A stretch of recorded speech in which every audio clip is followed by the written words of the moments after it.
नमस्कार, स्वागत है आपका डेली 24 भारत में। मैं हूं आपके साथ अनुप्रिया मिश्रा। रुक करते हैं दिल्ली एनसीआर की बड़ी खबरों का। खबर है दिल्ली से। बता दें, दिल्ली में आयोजित एआई ग्रांड्स, जिसे देश का पहला शहर केंद्रित एआई इनोवेशन इंजन बताया जा रहा है, वहां भारतीय अंतरिक्ष यात्री और IAF group captain Shubhanshu Shukla ने कृत्रिम बुद्धिमत्ता को देश की गति बदलने वाली तकनीक बताया। उन्होंने कहा कि एआई अब हर क्षेत्र में मौजूद है और काम को तेज, सटीक और प्रभावी बनाने का सबसे बड़ा साधन बन चुका है।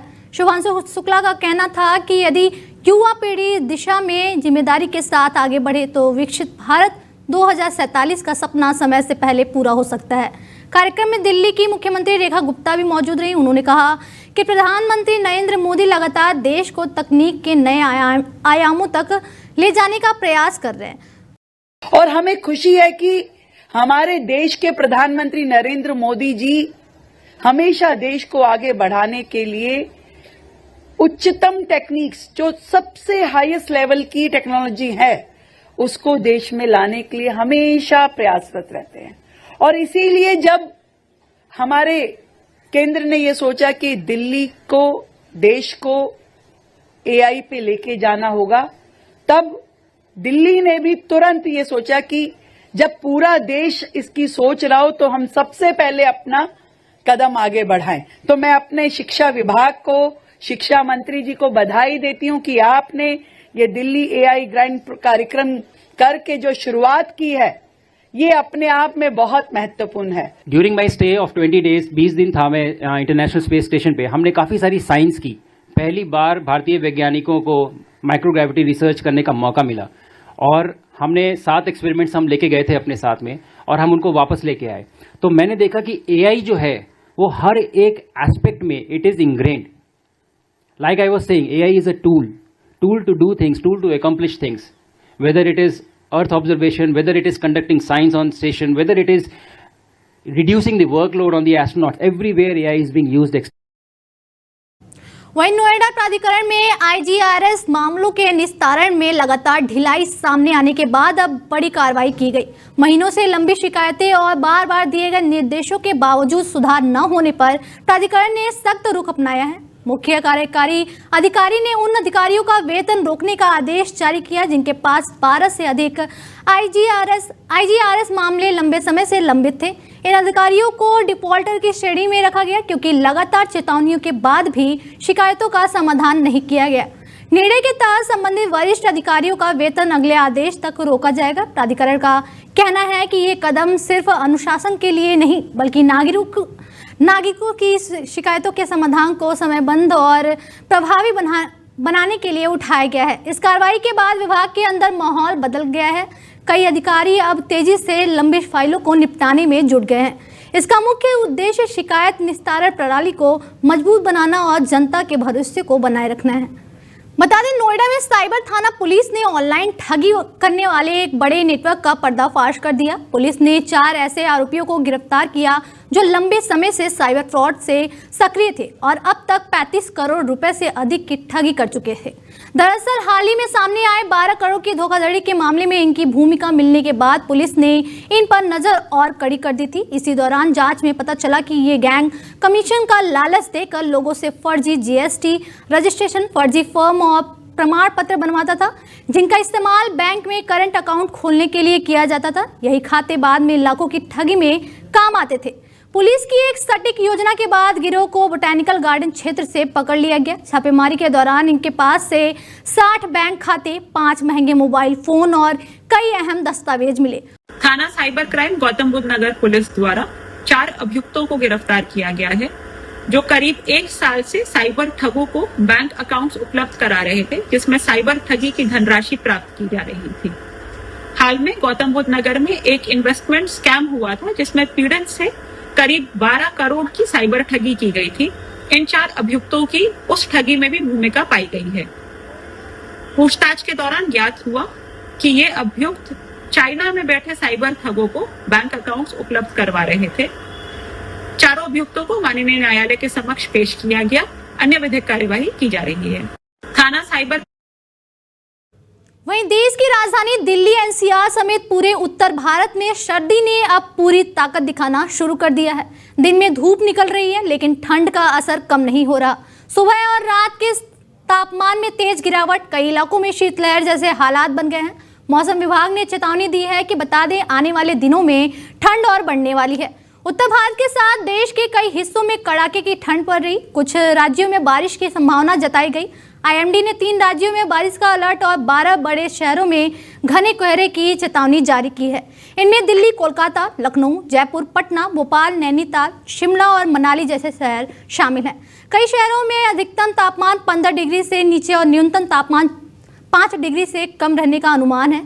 दिल्ली में 7 दिसंबर को पारा और गिर सकता है। सुबह घर से निकलने वालों को सतर्क रहने और दोपहिया वाहन बेहद सावधानी से चलाने की सलाह दी गई। बता दें नोएडा इंटरनेशनल एयरपोर्ट पर होने वाले महत्वपूर्ण कार्यक्रम को लेकर तैयारियां तेज हो गई हैं।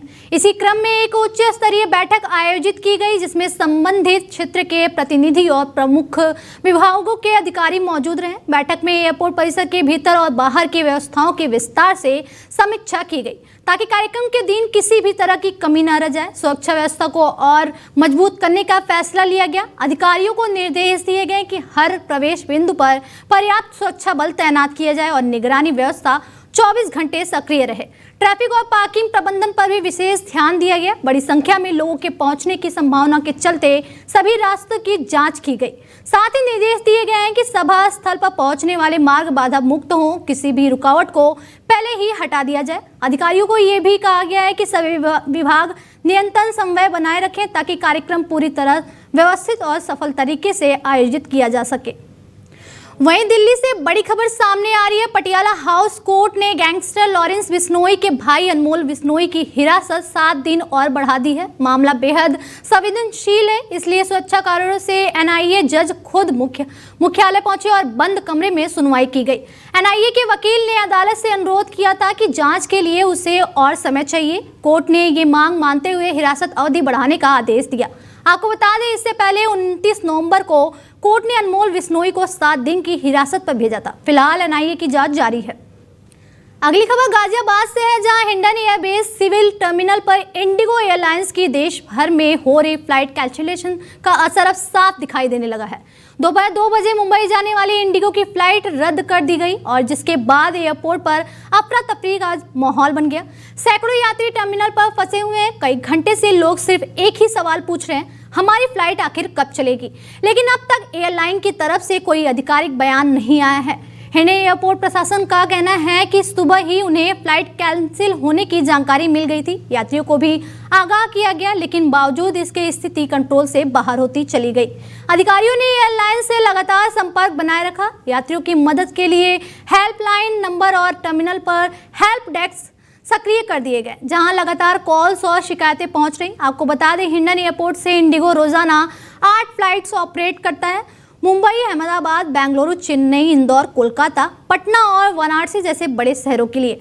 आज की फ्लाइट रद्द होने से यात्रियों के समय, पैसों और यात्रा योजनाओं पर बड़ा असर पड़ा। प्रशासन ने यात्रियों से अपील की कि वे शांत रहें और किसी भी जानकारी के लिए सीधे हेल्प डेस्क से संपर्क करें।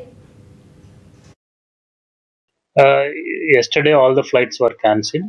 Indigo वाला advancedly information भेज दिया. They have taken proactive measures. उसके लिए इधर का कुछ पैसेंजर नहीं आया, उनका मालूम चला. Only few passenger, 5 to 6 passenger airport को आ गया था. उसके बाद वो उनका रीशेड्यूलिंग के लिए और कुछ पैसा लेने के लिए आया था. We have taken Airport Authority of India से we have taken all measures. Passenger का सुविधान के लिए क्या क्या चाहिए वो मेजर्स लिया. आज का दिन में 5 फ्लाइट शेड्यूल में है. ये 5 फ्लाइट्स में चारों रनिंग हो रहे एक्सेप्ट बॉम्बे सेक्टर. बता दें, मुजफ्फरनगर में मतदाता सूची को और अधिक सटीक व अपडेट करने के लिए एसआईआर अभियान जोर पकड़ चुका है। जिला प्रशासन खुद सड़कों पर उतर आया।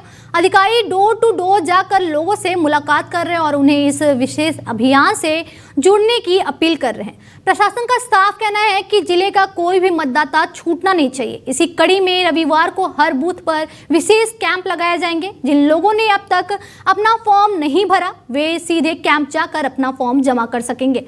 अधिकारियों का कहना है कि ये पूरा अभियान भारत निर्वाचन आयोग के निर्देश पर चलाया जा रहा। मतदाता सूची का बारीकी से निरीक्षण किया जा रहा, जहां एक तरफ नए पात्र नागरिकों के नाम जोड़े जा रहे हैं, वहीं दूसरी तरफ ऐसे नाम जो शिफ्ट हो चुके हैं या जिनका देहांत हो चुका है उन्हें सूची से हटाया जा रहा।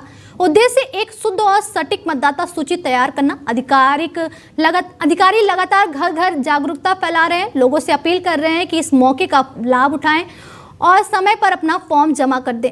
कुल मिलाकर मुजफ्फरनगर में चल रहा ये एसआईआर अभियान न सिर्फ सूची अपडेट करेगा बल्कि हर योग्य मतदाता की सक्रिय भागीदारी को भी सुनिश्चित करेगा। आपको पता है, विशेष गहन पुनरीक्षण अभियान के तहत भारत निर्वाचन आयोग के निर्देशों के क्रम में हम लोग मतदाता सूची का पुनरीक्षण करा रहे हैं। उसी के क्रम में मैं और हमारे एसएसपी साहब हम लोग घर घर जाकर के यहाँ लोगों से अपील कर रहे हैं कि सभी अपना फॉर्म भर दें समय से, और जिससे किसी का जो अर्ह मतदाता है उसका नाम मतदाता सूची में आने से न छूटे। और साथ ही साथ जो किन्हीं कारणों से शिफ्टेड हैं, जिनकी मृत्यु हो चुकी है, अर्थात एसडी वोटर्स हैं, उनको भी मतदाता सूची से अलग करके शुद्ध मतदाता सूची। वहीं मुजफ्फरनगर में 6 दिसंबर के अवसर पर शनिवार दोपहर शहर के मुख्य चौराहे पर शौर्य दिवस का भव्य आयोजन किया गया। विभिन्न हिंदू संगठनों की ओर से आयोजित इस कार्यक्रम में बड़ी संख्या में कार्यकर्ता और स्थानीय लोग मौजूद रहे।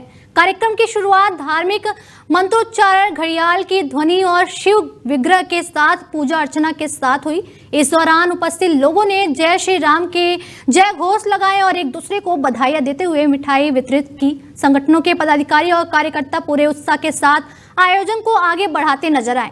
उन्होंने कहा कि शौर्य दिवस न सिर्फ धार्मिक आस्था का प्रतीक है बल्कि अयोध्या में राम जन्मभूमि से जुड़े लंबे आंदोलन और वहां बन रहे भव्य मंदिर तथा रामलला की प्राण प्रतिष्ठा का समर्पण भी है।